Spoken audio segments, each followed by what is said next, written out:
In this video, we're going to talk about your straight handstands, the Y and V shape, and what we could call the half W shape.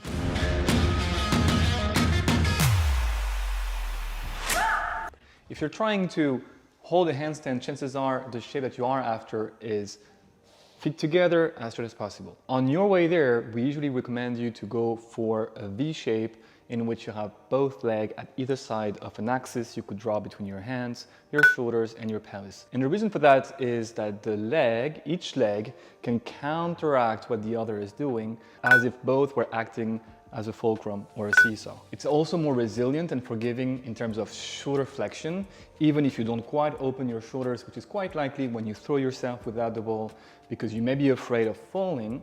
You can still hold a handstand as long as your legs are spread at either side of that axis, which would not be the case if you had your feet together.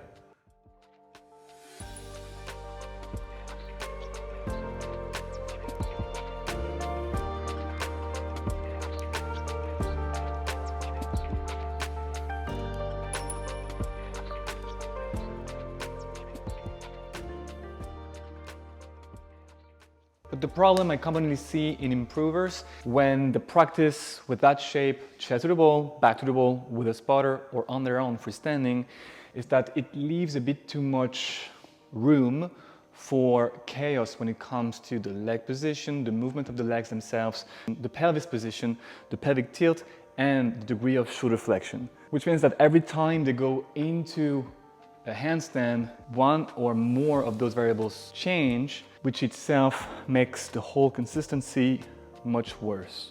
A way to fix that is to go for this half W slightly piked shape. In the half W shape, your overshot leg, that's the one that swings when you kick up, is gonna stay vertical, and we're gonna try to shoot our butt out, tilt it with an anterior pelvic tilt, and align that leg and the pelvis in one straight line. This forces you in turn to fully open the shoulders the same way you would have to do if you were to pike against the wall. And because of that, it allows you to reduce the number of things that you have to think of as long as your butt and that foot are aligned on one same line and the other leg is not too far away from it. You should be able to hold that for a few seconds. In itself, this will feed into the technique of your Y shape.